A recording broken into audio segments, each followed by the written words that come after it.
आजची सत्य घटना घडलेली आहे नांदेड जिल्ह्यामध्ये. नमस्कार, कारनामा मराठी क्राईम स्टोरीमध्ये आपले सगळ्यांचं पुन्हा एकदा हार्दिक स्वागत आहे. निसर्गाच्या सानिध्यात वसलेला गोदावरीच्या काठावरील हा परिसर एकदम शांत.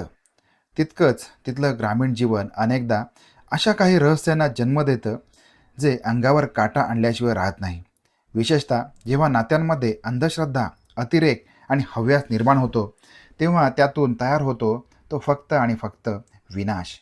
आज आपण एका अशाच हादरवून टाकणाऱ्या घटनेला बघणार आहोत, जिथं वयाची मर्यादा ओलांडून फुललेलं प्रेम अखेर रक्ताच्या थारोळ्यात संपून गेलं. ही कथा आहे नांदेड जिल्ह्यातील किनवट तालुक्यातील पाटोदा गावची. या ठिकाणी 45 वर्षीय मंगल धुमाळे हिचा तिच्याच स्वतःच्या 10 वर्ष लहान असणाऱ्या प्रियकराने खून केला होता. पण हा खून नेमका कसा झाला, याच्या मागे काय घटना घडली होती, एका प्रेमाच्या नात्याचा रक्तरंजित शेवट कसा झाला, याचा सविस्तर आणि थरारक घटनाक्रम आपण या भागामध्ये बघणार आहोत.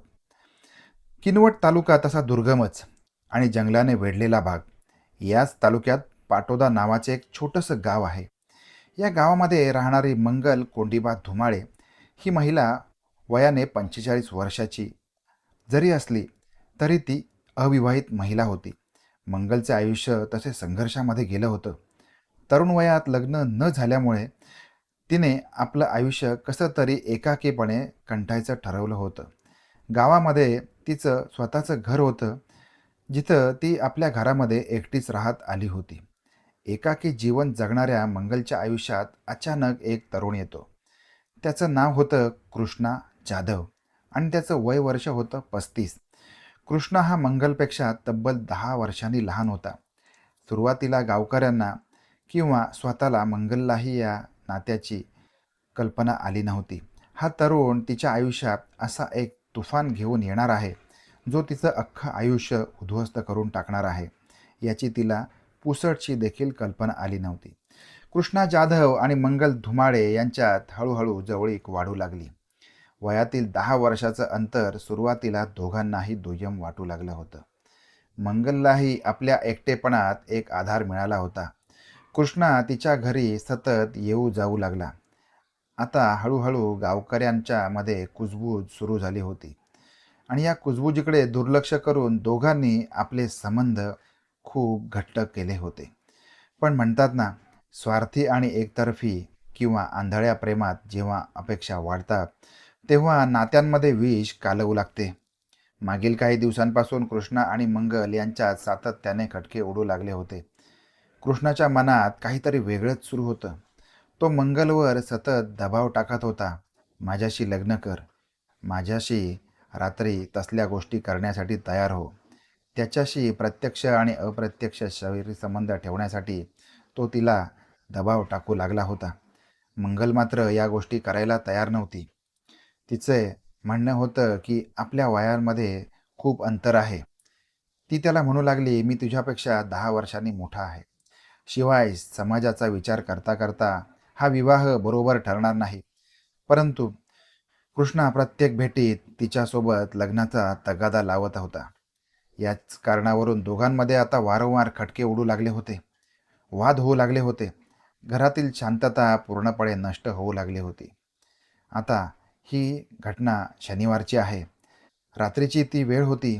पाटोदा गावात संपूर्ण सामसूम पसरली होती. याच शांततेचा फायदा घेत आरोपी कृष्णा जाधव थेट मंगल धुमाळे हिच्या घरी पोहोचला. घरात प्रवेश केल्यानंतर नेहमीप्रमाणे दोघांमध्ये पुन्हा त्याच विषयावर वाद सुरू झाला. कृष्णाने पुन्हा एकदा लग्नाचा विषय काढला. मंगलने नेहमीप्रमाणे त्याला नकार दिला. ती त्याला कठोर विरोध करू लागली.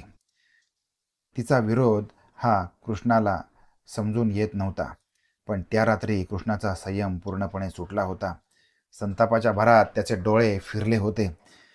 वाद इतका विकोपाला गेला होता की रागाच्या भरात कृष्णाने अत्यंत क्रूर पाऊल उचलले.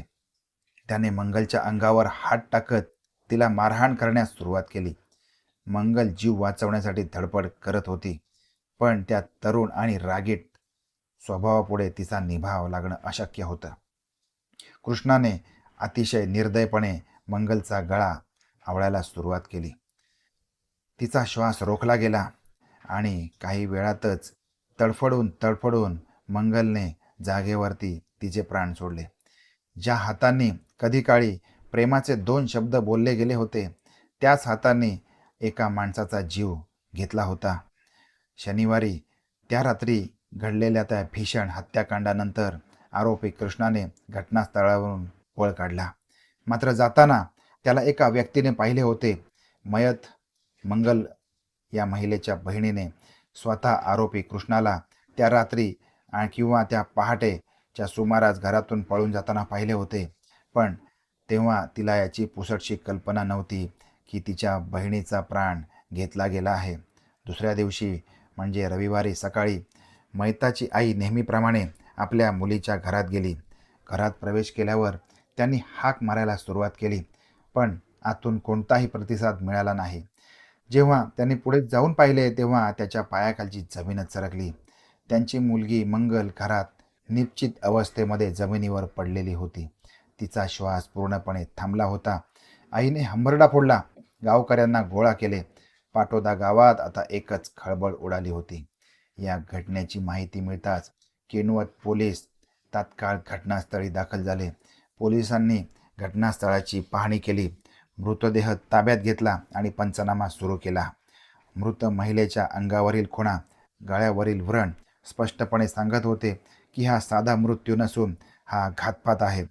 या प्रकरणात मयताचा भाऊ दत्ता कोंडीबा धुमाळे यांनी किनवट पोलीस ठाण्यात जाऊन सविस्तर फिर्याद दाखल केली. आपल्या तक्रारीत त्यांनी स्पष्टपणे नमूद केलं की आरोपी कृष्णा जाधव हा माझ्या बहिणीवरती सतत लग्नाचा तगादा लावत होता. याच कारणावरून त्याने माझ्या बहिणीला बेदम मारहाण केली आणि तिचा गळा आवळून खून केला. दत्ता धुमाळे यांच्या या फिर्यादीवरून किनवट पोलिसांनी आरोपी कृष्णा जाधव विरोधात खुनाचा गुन्हा दाखल केला आहे. पोलीस निरीक्षक आणि त्यांचे पथक आता या प्रकरणाच्या मुळाशी जाऊन आरोपीची कसून चौकशी शोध घेत आहेत. आरोपी घटनेनंतर फरार झाला असून पोलीस त्याच्या मागावर देखील आहेत. प्रेमाचा शोकांतिक अंत. नांदेडच्या किनवट तालुक्यातील ही घटना केवळ एका हत्येची बातमी नाही, तर ती मानवी संबंधांमधील आंधळेपणा आणि विकृतीचे दर्शन घडवणारी ही एक काळी बाजू आहे. वयाची अट नसलेल्या प्रेमात जेव्हा हव्यास आणि बळजबरी अहंकार प्रवेश करतो तेव्हा त्याचा असाच रक्तरंजित शेवट होतो. मंगल धुमाळे हिचा जीव गेला, एक कुटुंब उद्ध्वस्त झाले आणि एका तरुणाने स्वतःचे आयुष्य पूर्णपणे संपवून टाकले. पोलिसांचा तपास सुरू आहे. आरोपी लवकरच कायद्याच्या जाळ्यात अडकेल. पण या घटनेने पाटोदा गावावर, संपूर्ण नांदेड जिल्ह्यावर एक प्रश्नचिन्ह उपस्थित केले आहे.